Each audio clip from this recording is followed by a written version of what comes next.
Entretenimento para alguns, literatura para outros, arte para muitos. O Caminhos da Reportagem dessa semana vai falar sobre o universo dos quadrinhos, a composição entre cor, imagem e palavra que vem seduzindo leitores há décadas, também é chamada de nona arte e vem se reinventando com a incorporação de novas tecnologias na produção e nos meios de publicação. No programa de hoje, vamos conhecer brasileiros premiados no exterior com histórias inspiradas no nosso dia a dia.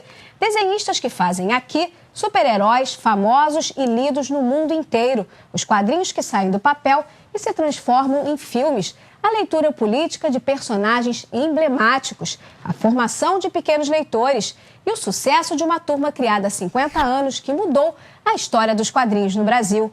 Agora, no Caminhos da Reportagem.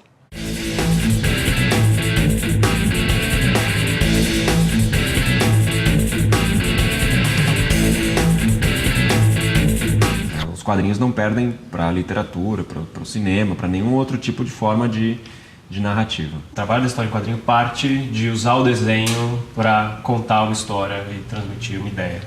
Tem quadrinho erótico, de aventura, de terror, de suspense, documentário, jornalístico, pornográfico, tudo. E tem infantil, que é o caso do Maurício.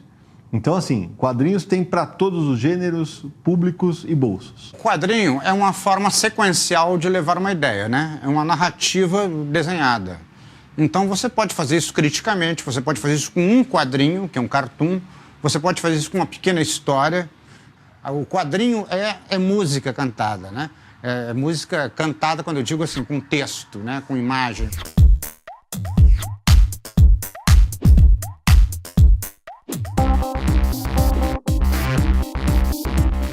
Eles têm 37 anos e são gêmeos. As semelhanças vão além da aparência, a começar pelo talento para a arte. Gabriel Bá e Fábio Moon são desenhistas e roteiristas de histórias em quadrinhos. Quadrinho não é a arte do improviso. Não é um desenho de observação que você faz lá na hora. É muito planejado. Você está montando uma cena.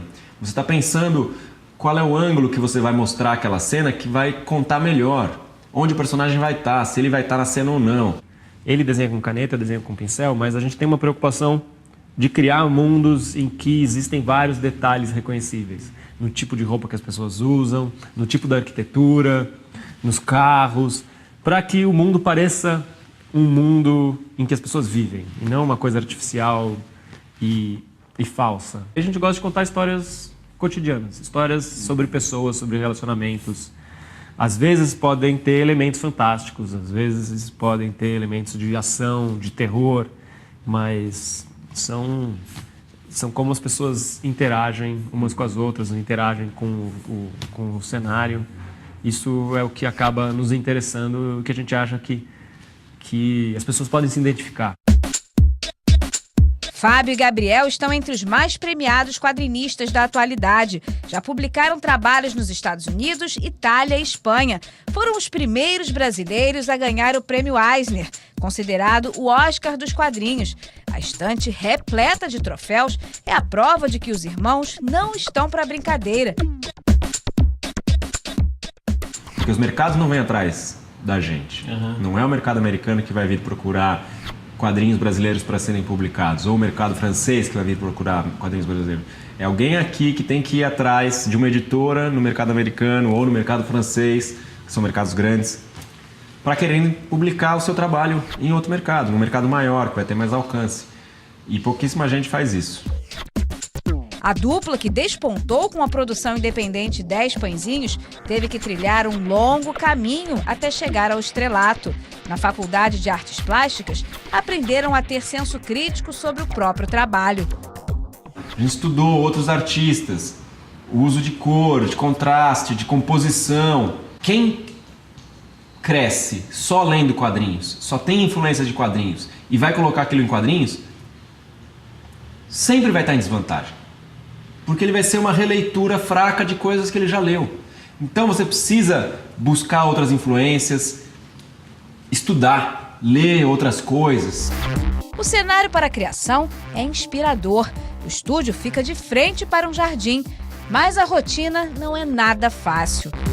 A gente trabalha quase todos os dias. A gente trabalha umas, 10 horas por dia. A gente desenha tudo à mão, os rascunhos são à mão, as páginas são à mão. Quando dá tempo e o projeto permite, a gente colore à mão.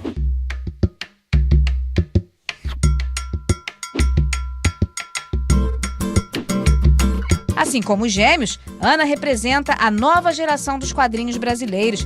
Escolher por fazer quadrinhos é uma escolha de narrativa mesmo. É o que eu acho que transmite melhor o que eu quero dizer. Né?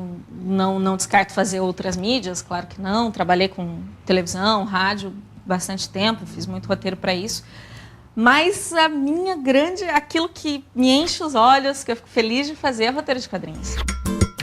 Foi o sentimento, a paixão, que levou a jovem Ana Recalde a entrar neste universo dominado pelos homens. Eu não acho difícil para a mulher trabalhar no mundo dos quadrinhos. Porque os rapazes que trabalham são muito receptivos. Eu não sinto dentro do meio, entre os colegas, nenhum tipo de preconceito. E a tecnologia é a principal ferramenta para a divulgação do trabalho. Ela cria roteiros para o site Petisco, que já na página principal faz o convite. Quadrinhos para saborear em pequenas porções. No cardápio da Ana, Bela Dona, uma história de terror publicada em capítulos, todos os sábados.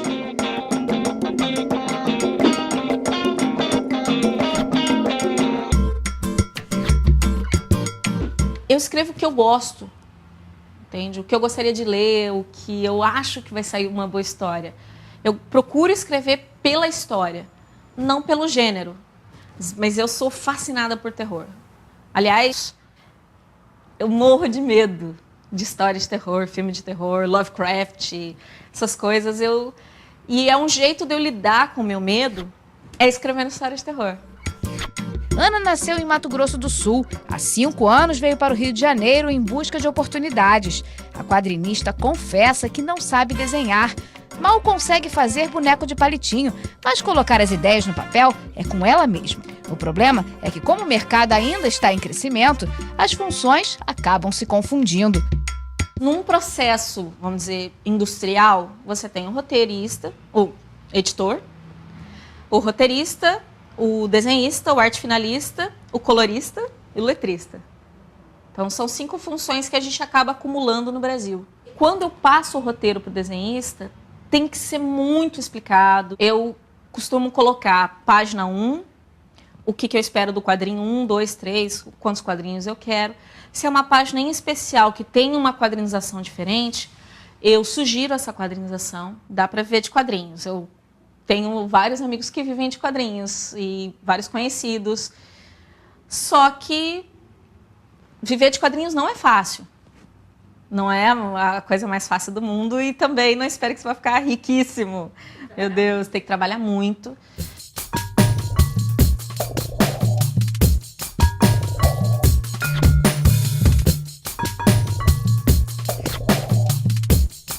Esta turma sabe que é duro viver de quadrinhos. Eles fazem trabalhos independentes para algumas editoras. Mas a Menina dos Olhos é o projeto que criaram juntos há 4 anos, a revista Beleléu.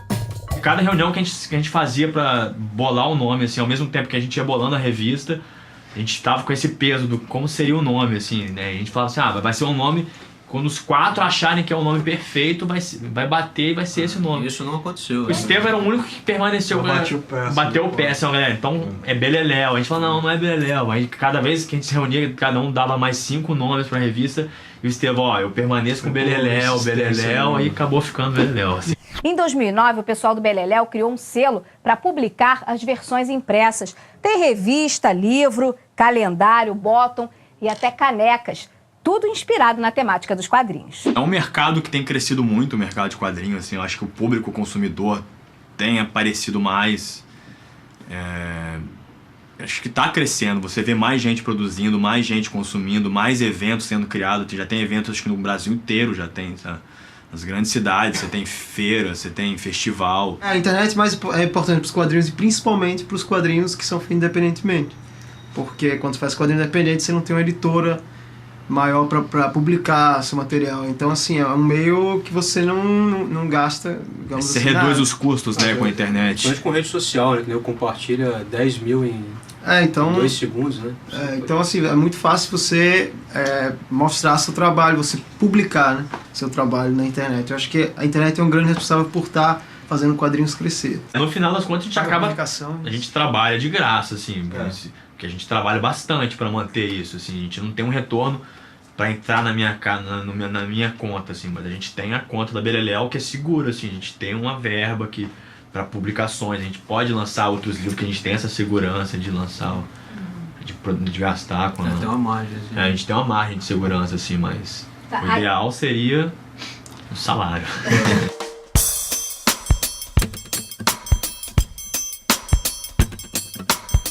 A dificuldade de viver de quadrinhos é uma história conhecida por essa dupla. Flávio Braga e Carlos Patati estão há mais de 30 anos no meio. Flávio passou pelo Pasquim e recentemente lançou uma versão em gibi do romance literário O Triste Fim de Policarpo Quaresma, de Lima Barreto. Patati, que já publicou vários trabalhos no exterior, é autor da história Nonô Jacaré, que conta as aventuras de um taxista na cidade grande. Eu e o desenhista Alan Alex criamos esse personagem taxista, o Nonô Jacaré, que é um sujeito que tem que lidar com tudo que acontece dentro do táxi. Acontece muita aventura com o taxista, né? Então foi a nossa resposta, vamos dizer, realista a um mercado muito cheio de fantasia. Ele não é um super-herói, é um nômade urbano. Como resultado das experiências vivenciadas na profissão, o Patati e o Flávio criaram esse livro super descolado, cheio de cores e desenhos, um grande almanaque que conta a história das histórias em quadrinhos. Oficialmente, o primeiro personagem de história em quadrinhos é The Yellow Kid, ou O Menino Amarelo, criado por um americano no final do século XIX. O Menino Amarelo é um personagem que ainda não tem o balão, mas as coisas que ele diz aparecem escritas na roupa, né? Então ele se tornou o primeiro personagem do que era ainda ilustração, transformou ela na história em quadrinhos. É a primeira história em quadrinhos reconhecida na grande imprensa. Mesmo antes do Menino Amarelo, alguns desenhistas na Suíça, Alemanha, França e até no Brasil fizeram histórias no formato de tiras. Aqui, o precursor dos quadrinhos foi Angelo Agostini, italiano de nascimento, mas radicado no país. Você tem o Nhoquim, As Aventuras de um Caipira na Capital, do Angelo Agostini, que é um trabalho pioneiro e que está aparecendo na mesma época. Não é que um tenha visto do outro, é que estava no ar, né? E em diversos lugares da imprensa os quadrinhos foram inventados mais ou menos na virada do século XIX para o século XX. No início do século XX, a imprensa americana passou a publicar tiras diárias de humor em jornais de grande circulação, tradição que logo foi seguida por outros países, como o Brasil. Em 1905, foi criada a primeira revista voltada para o público infanto-juvenil no país, o Tico Tico. Chegou a vender mais de 100 mil exemplares por semana. O Tico Tico foi uma revista pioneira na publicação de quadrinhos no Brasil. Ela não foi uma revista só de quadrinhos, mas ela publicava majoritariamente quadrinhos e, com isso, criou um público muito fiel.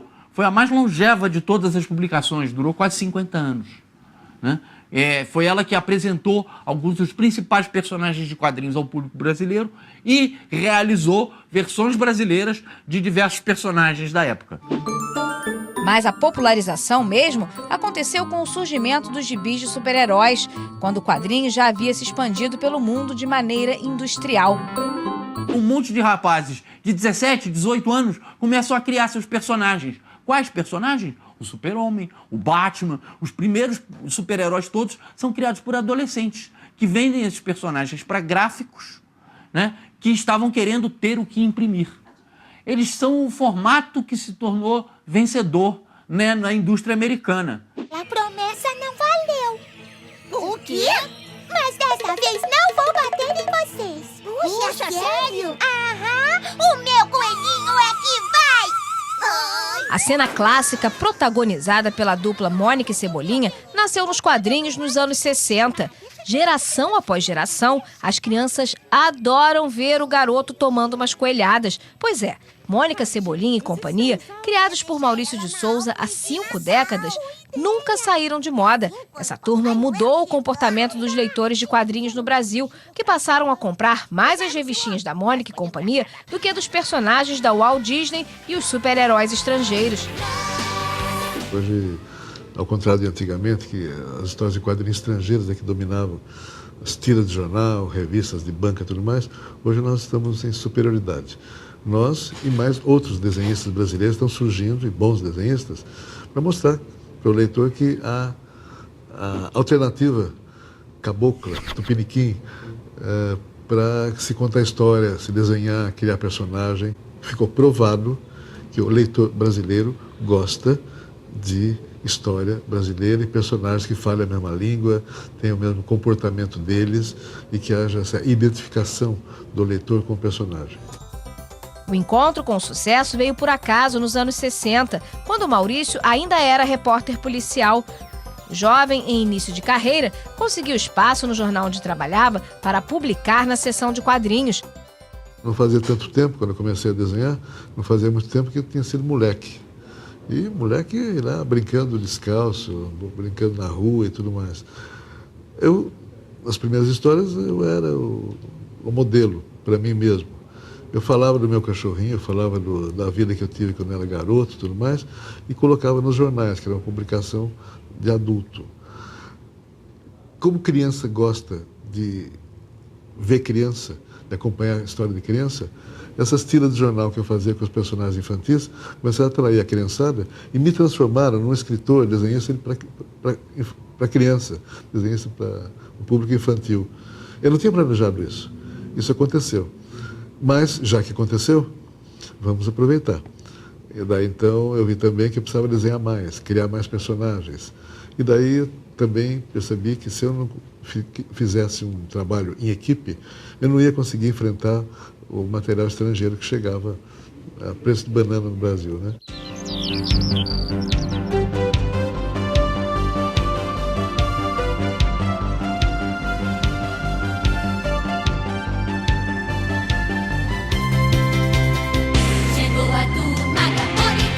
Maurício montou um estúdio e, na década de 70, passou a editar gibis. Hoje, o pai da Mônica tem mais de 1 bilhão de revistas publicadas em 120 países. Nosso material, quando é criado aqui, ele já é criado com alguns cuidados técnicos, filosóficos, para atravessar fronteira, barreiras de língua, de costumes, e funcionar da mesma maneira em qualquer país. E está acontecendo isso.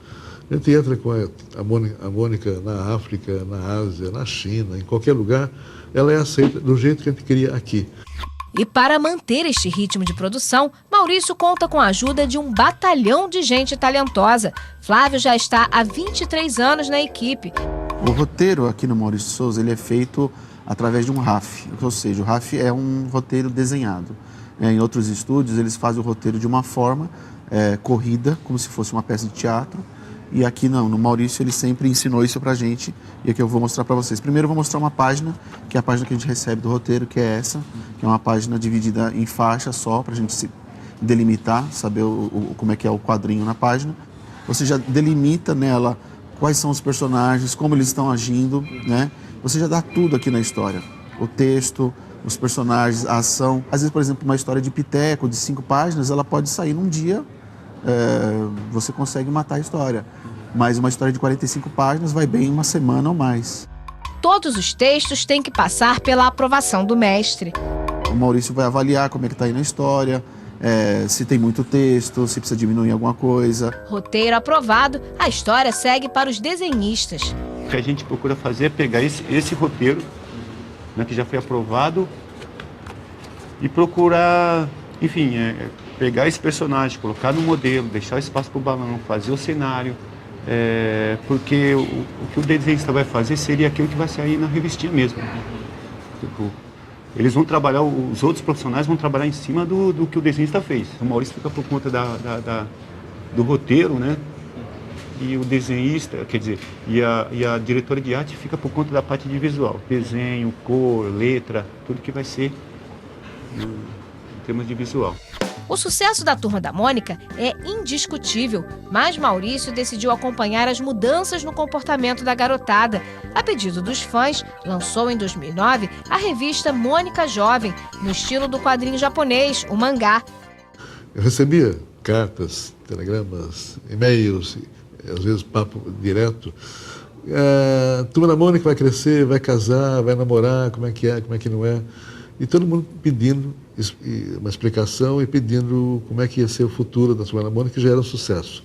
Então a criançada que lia gibi da Turma da Mônica, clássica, até os seus 14, 15 anos, começou a achar que aquilo era coisa de criança aos 10 anos já. E já ia para o mangá japonês. Bem, se eles gostam de mangá e gostam da Turma da Mônica, então eu fiz a Mônica crescer até os seus 15 anos e lancei a revista da Turma da Mônica Jovem, que é a revista nossa que mais vende, aliás, é a revista que mais vende no Ocidente. A gente só perde para o Japão, para algumas publicações japonesas. O resto a gente bate todas, até as americanas principais. Hoje eu não digo que nós somos um estúdio de desenho animado, de história em quadrinhos. Nós somos uma fábrica de conteúdo. E o conteúdo você pode pôr no celular, no tablet, pode pôr na internet, no cinema, no desenho animado, no gibi, no livro. Então nós temos realmente que ficar atentos aos caminhos que a comunicação nos permite usar para chegar com o que nós produzimos aqui ao nosso público, leitor, telespectador.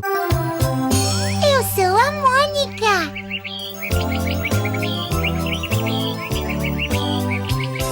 Você vai ver daqui a pouco os quadrinhos como ferramenta de aprendizado de crianças e jovens. E será que dá para viver de quadrinhos mesmo sem ter o talento de roteiristas e desenhistas? A resposta no próximo bloco.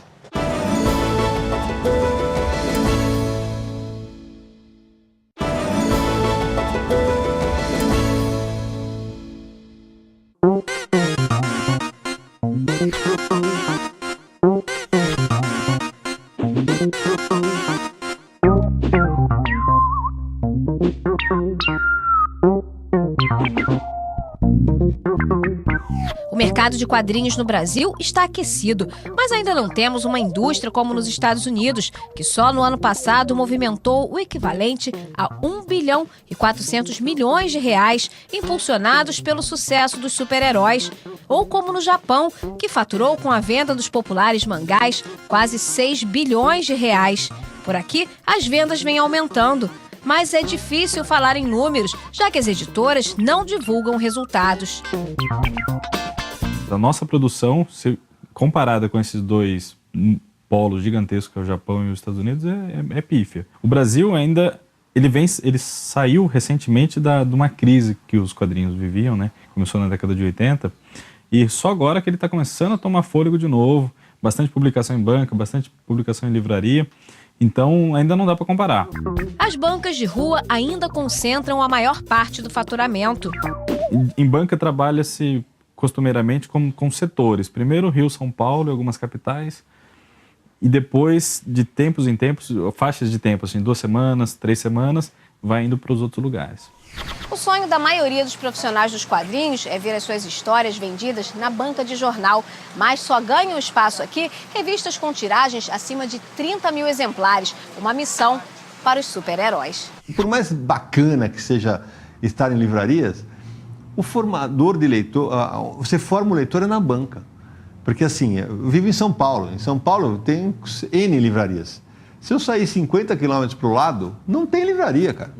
Então, assim, o cara muitas vezes não vem para São Paulo. A banca você vai estar em quase todo lugar. Apesar das bancas terem diminuído muito no Brasil, espero que isso se reverta, a ideia é que quando você vai para a banca, você atinge muito mais gente.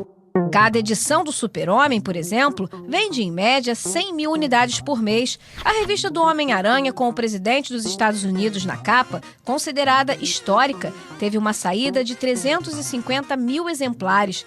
Mangá é super-herói, com certeza, são os carros-chefes. Mas tem toda uma diversidade aí, né? E varia muito. Mas no Brasil, tem o mangá super-herói e tem o Maurício de Souza. Nunca podemos esquecer a Turma da Mônica. O que mais vende mesmo fácil é a Turma da Mônica. Maurício de Souza é a grande força dos quadrinhos nacionais. O gibi da Mônica Jovem, que mostrou o casamento da personagem com o Cebolinha, vendeu mais de 500 mil cópias ano passado, entrando para a lista dos quadrinhos mais bem-sucedidos do século XXI. O mercado está bastante diversificado e as revistas, principalmente independentes e autorais, com tiragens abaixo de 3 mil exemplares, têm espaço garantido nas livrarias, consideradas o novo reduto das histórias em quadrinhos. Essa é uma livraria especializada em quadrinhos. Tem mais de 3 mil títulos nacionais e importados. Muitos lançamentos, mas também raridades. Aqui é um verdadeiro paraíso dos colecionadores. Quando eles querem algum livro ou revista que não tem no estoque, o pessoal da loja faz de tudo para conseguir a encomenda. A gente até apelida isso de fazer a garimpagem, né? Porque vai procura daqui, procura dali, vai catando daqui e dali, onde dá, né? Onde pode vir a ser. Às vezes a gente pega um lote de um cliente que desistiu de colecionar, ou está mudando, ou casou e vai para um apartamento menor, ou teve filho, não tem condição mais de fazer. Então, normalmente, esses lotes antigos vem muita coisa boa. Aí, a gente, quando apronta ele, já tem coisa que não vai para a loja, já vai direto para aquelas pessoas que fizeram suas respectivas reservas. A gente manda para outras cidades, outros estados, o pessoal pede, quero essa, essa e essa. Faz um pacote, manda pelo correio para ele. O empresário não tem o talento de um desenhista ou roteirista, mas tira o sustento dos quadrinhos. Já tem 2 lojas, onde também trabalham uma mulher e um filho. A gente decidiu transformar o lazer que a gente tinha, a cultura de colecionar e juntar amigos que colecionavam mais revistas, transformar em profissão. Né? Surgiu a oportunidade e já estamos nessa brincadeira há 2 décadas, né? Vamos chamar assim, a gente já está com 20 anos de loja. O quadrinho, infelizmente, está perdendo aquele paradigma que é coisa de criança. Tá? Isso aí acabou. Tanto que aqui na loja a gente pouco trabalha com material infantil, a mais é do adolescente para o adulto. E tem muito material para adulto, mas muito, sem dúvida. Tá? Muitos heróis estão focados agora mais na parte de problemas adultos, né? Aquelas dúvidas que eles têm, convicções, necessidades. E tem quadrinhos que são essencialmente para adultos. Tá? Seja história erótica, seja história de terror. O público do quadrinho americano, que é o comics, ele é basicamente assim, 90% pelo menos é masculino e o restante das meninas. É bem pouco, mais ou menos por aí, às vezes até um pouco mais. Mas o mangá é bem diferente. É meio a meio ou até um pouco mais para o público feminino. Então isso foi muito bom, que trouxe muita garota para ler. Do lado de fora, os clientes, fãs de quadrinhos, aproveitam o ambiente para disputar jogos temáticos. Este é inspirado nos mangás e tem gente que leva a coisa a sério. William já ficou em 2º lugar no Campeonato Brasileiro e agora vai disputar o Continental no Equador. É um jogo muito mais complexo, é um jogo que existem mais de 5 mil cartas diferentes, então combinações de efeitos diferentes, e a pessoa pode fazer qualquer coisa com aquilo ali. Não é um jogo tão fácil, né? Guto é o juiz deste torneio. As peças do jogo são os heróis dos gibis. O tabuleiro vira um grande cenário de batalha. A gente tem exemplos de crianças que melhoraram muito até no colégio, né, jogando com a gente aqui, porque ela passa a pensar de uma maneira diferente, né? Ela passa a ter uma noção diferente de como resolver problemas na escola e tal. E será que quadrinhos se aprende na escola? Ou é preciso nascer com o talento? Você pode não ter talento nenhum, mas se você se dedicar, você consegue até trabalhar no mercado.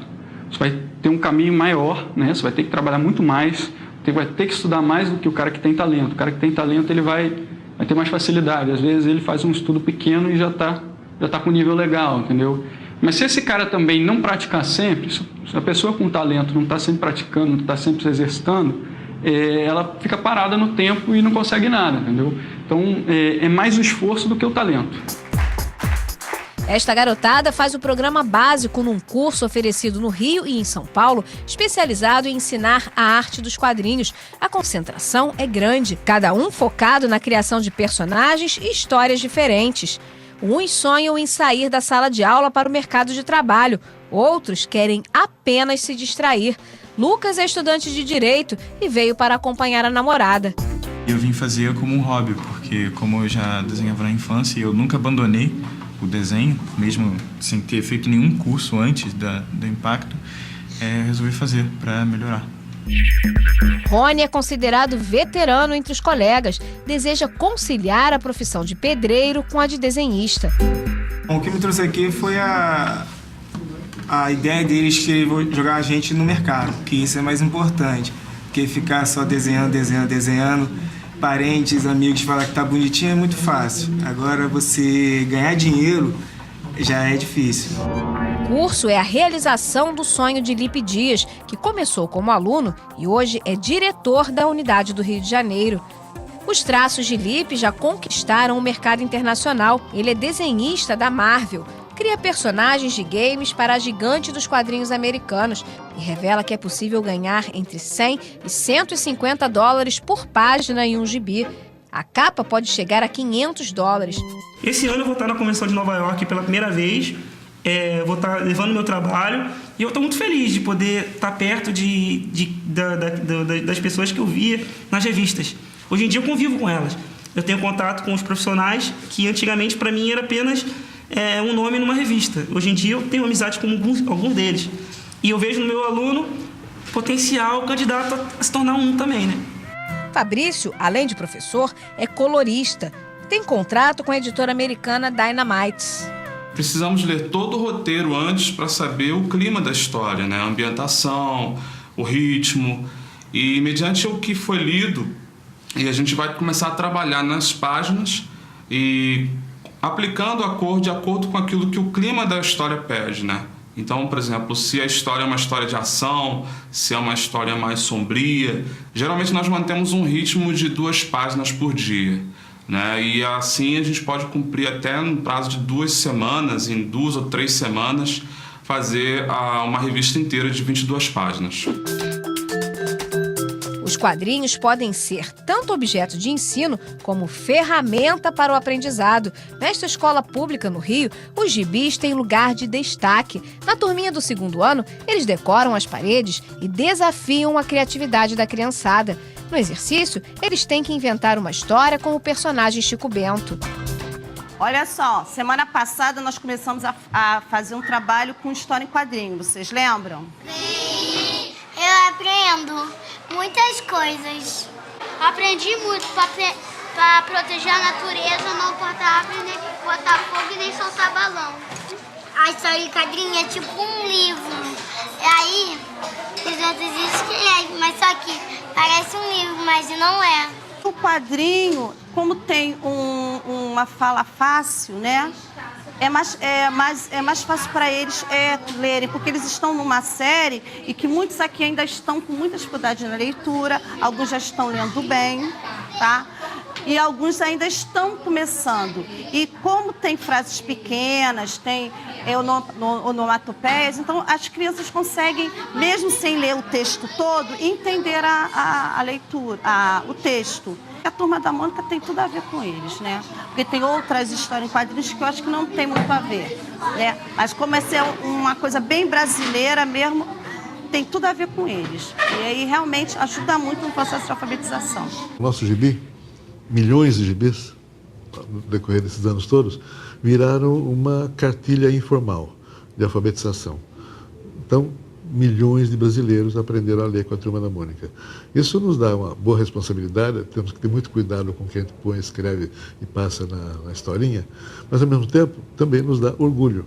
Estamos ajudando na educação formal também, estamos educando. E a criança, quando lê gibi e gosta de ler, ele se habitua, vai se habituar a ler cada vez mais, daí vai para o livro, vai para a comunicação e vai se tornar um adulto melhor informado. Eu fico feliz de estar contribuindo para a alfabetização. E não é só no Brasil. Estamos com esse projeto em outros países também, projeto com esse, vamos dizer, resultado em outros países, mas na China a coisa é oficial. O governo nos encomendou material para pré-alfabetização da criançada. Na hora do recreio, quem não quer brincar pode ler história em quadrinhos. Essa gibiteca foi montada pelas próprias professoras no pátio da escola. Elas juntaram dinheiro e compraram as revistinhas em um sebo. Claro que as crianças também ajudaram com doações. é que fica mais esperto e também é que tem mais a criatividade porque fica lendo. Eu acho que é muito bom, porque além da gente estimular, né, a gente lê, a gente brinca, se diverte. Às vezes quando a gente vem pra cá, a gente não gosta só de brincar, a gente pode também ler gibi. As crianças crescem e os gibis não perdem a utilidade pedagógica. Eu acho que esse material, na verdade, ele pode trazer um primeiro contato com a literatura, né? E a partir daí ele passa a ser um estímulo para a leitura de livros também, porque os quadrinhos, por si só, eles já são uma leitura bastante privilegiada, vamos dizer assim, uma série de articulações de linguagens. Você tem o desenho, tem a sequência narrativa, tem o próprio texto, mas essa ponte entre literatura e histórias em quadrinhos tem sido estimulada, sim. Existem alguns títulos de literatura que estão sendo adaptados para quadrinhos. Isso é um ressurgimento por conta também do PNBE, que é o Plano Nacional Biblioteca Escola, que desde 2005 vem incentivando a produção de literatura adaptada para quadrinhos. Luiz Henrique cursa o 9º ano do ensino fundamental. Teve que ler para a prova de história do colégio uma versão em quadrinhos do clássico da literatura Guerra e Paz, de Tolstói, e aprovou a ideia. Quando a professora falou Guerra e Paz, eu já sabia a história, assim, qual era o livro, assim, eu já tinha visto em filmes, na internet, que era um livro grosso, eu me assustei, assim, que a prova ia ser umas 2 semanas depois, eu não tinha lido o livro. Aí ela falou que ia ser uma versão em quadrinhos, eu falei, pô, vai ser mais rápido. Tem as imagens, dá uma ideia de o que está acontecendo, qual a situação que está acontecendo, dá uma ideia dos personagens. Os clássicos antigos, eu acho que se pudessem todos ser adaptados para uma forma mais atrativa para a idade, principalmente dos adolescentes, eu acho que é uma forma de você chamar essas crianças para começarem a ter o gosto pela leitura. Não adianta você dar um livro que é chato de ler, é cansativo, um livro que você precisa estar com um dicionário do lado, a cada 3 palavras você procurar a palavra. No próximo bloco, uma análise política dos quadrinhos famosos e as loucuras que os fãs fazem por amor aos personagens. Já, no Caminhos da Reportagem.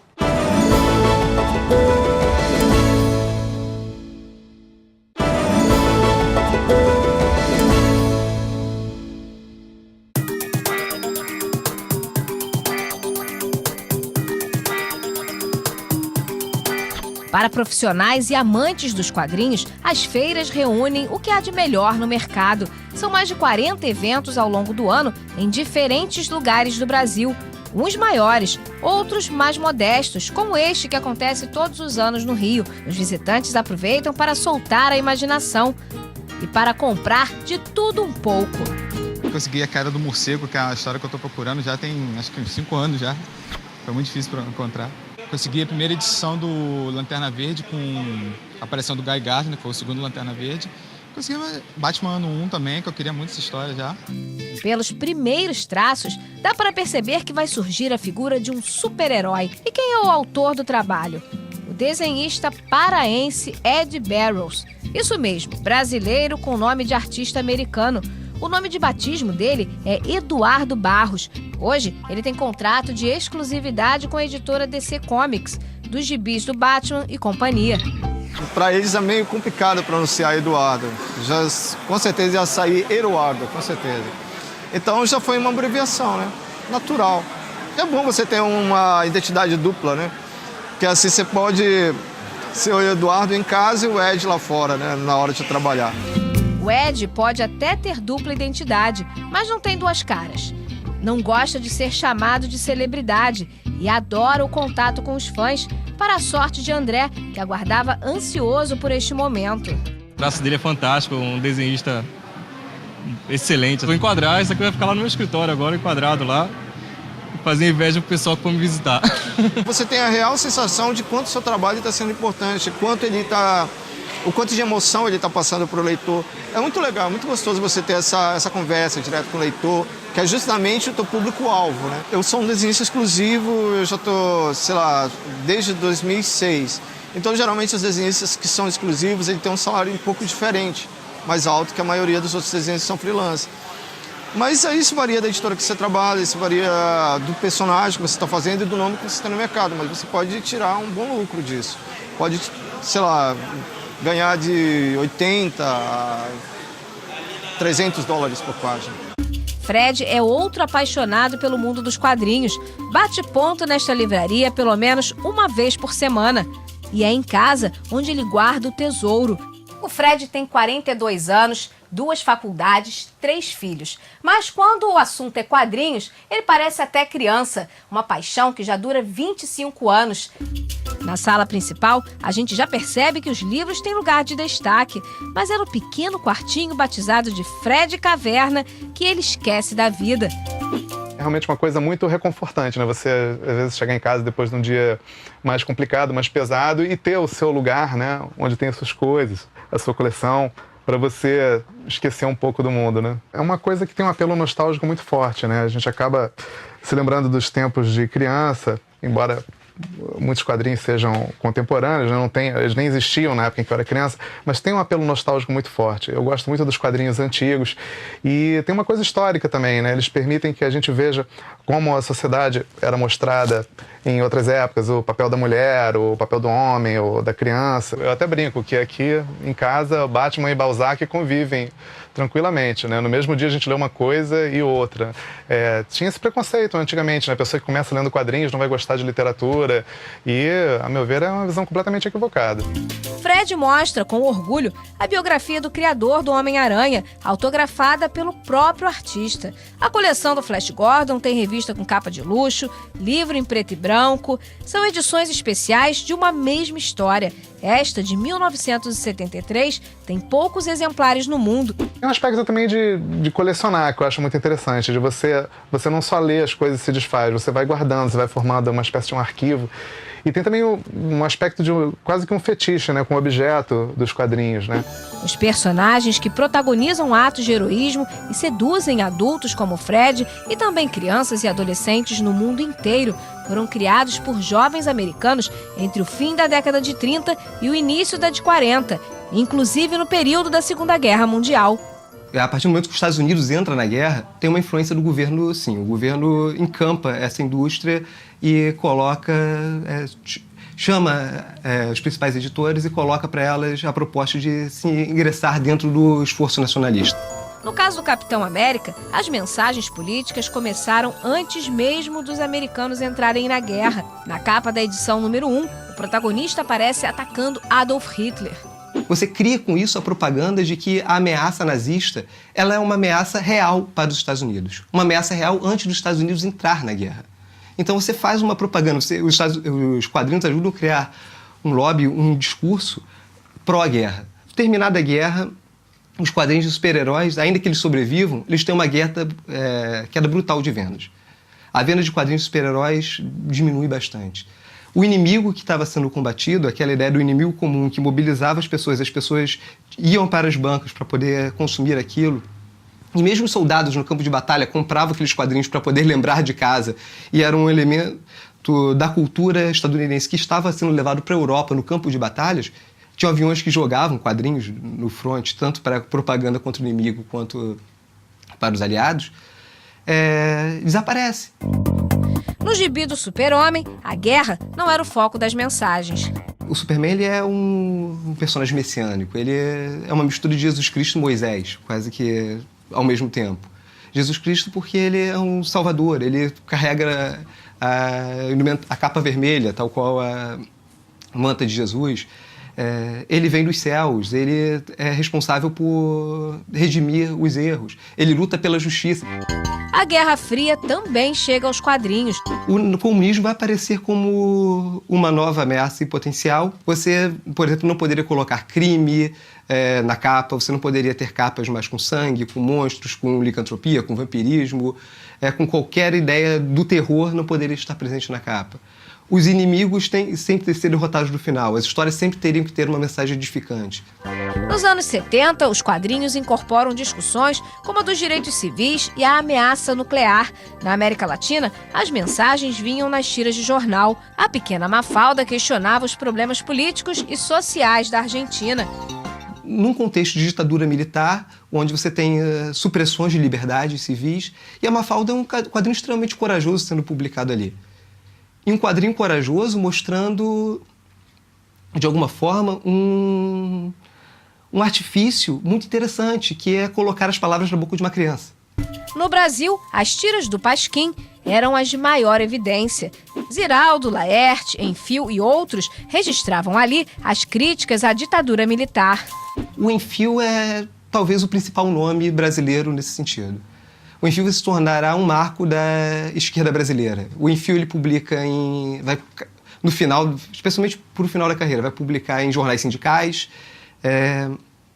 Ele vai fazer parte de uma juventude católica no nascimento ali da teologia da libertação. Os personagens iniciais dele eram os fradinhos, né? Justamente dialogando com os frades com quem ele convivia, mas de alguma forma sendo mais ácido, mais crítico. Ao ponto dos quadrinhos do Enfio, inclusive, serem apropriados por partidos políticos. A Graúna, hoje, é símbolo de corrente, de uma determinada corrente de partidos de esquerda. No século XXI, a pluralidade de vozes dá o tom nas tiras políticas em todo o mundo.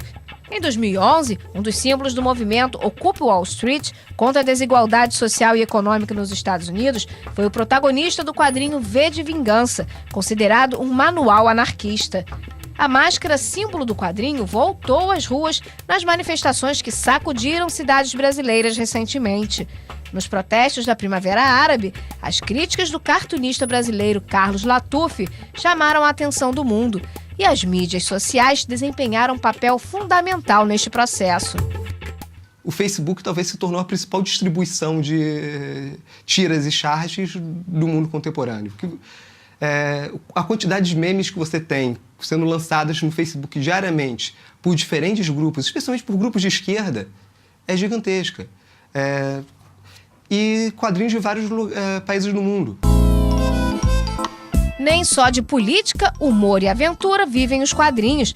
Tem espaço para o terror, faroeste e até para o erótico. Nas décadas de 60 e 70, as histórias mais procuradas eram do quadrinista Carlos Zéfiro. O público específico do Zéfiro é de pessoas mais velhas que foram leitores do Zéfiro na adolescência deles, né? Que o Zéfiro fez a cabeça, digamos assim, de umas 3 ou 4 gerações, porque não existia nenhuma revista erótica antes do Zéfiro. Mas tem também um pessoal jovem, sabe, que descobriu, assim, através dos pais e que tem muita curiosidade a respeito.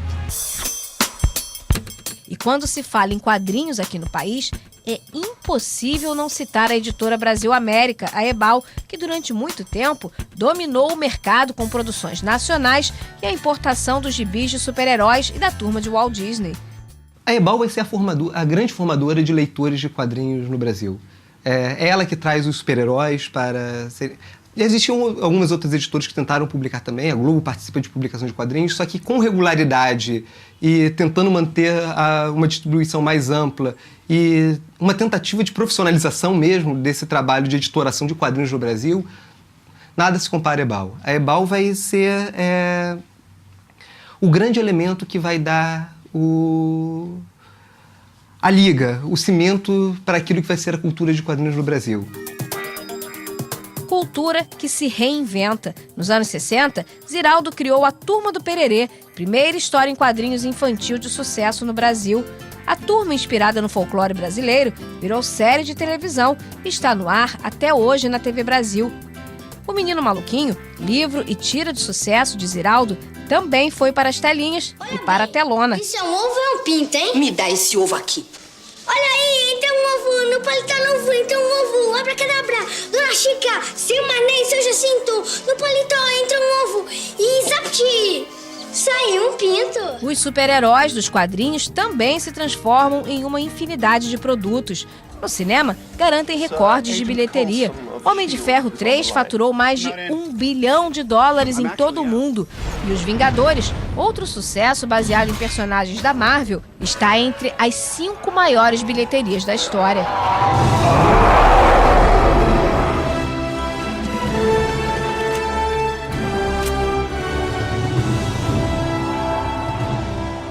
Tem muito quadrinho sendo adaptado, né?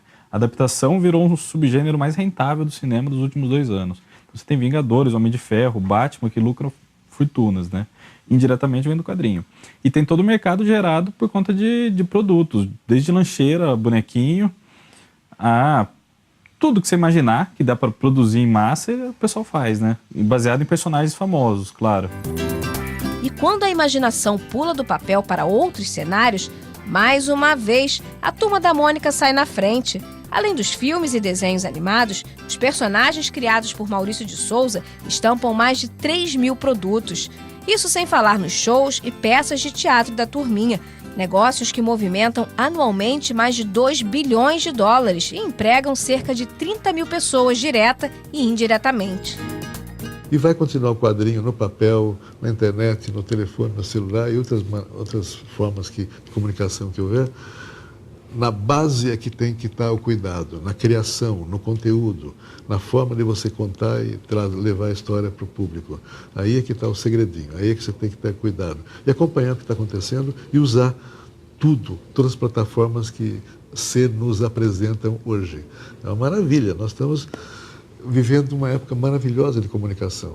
Temos que ter cuidado para que isso continue, essa liberdade, inclusive, de comunicação continue, para que a gente possa continuar conversando com a criançada, mandando alegria, diversão, entretenimento, informação e formação, sempre também para a criançada.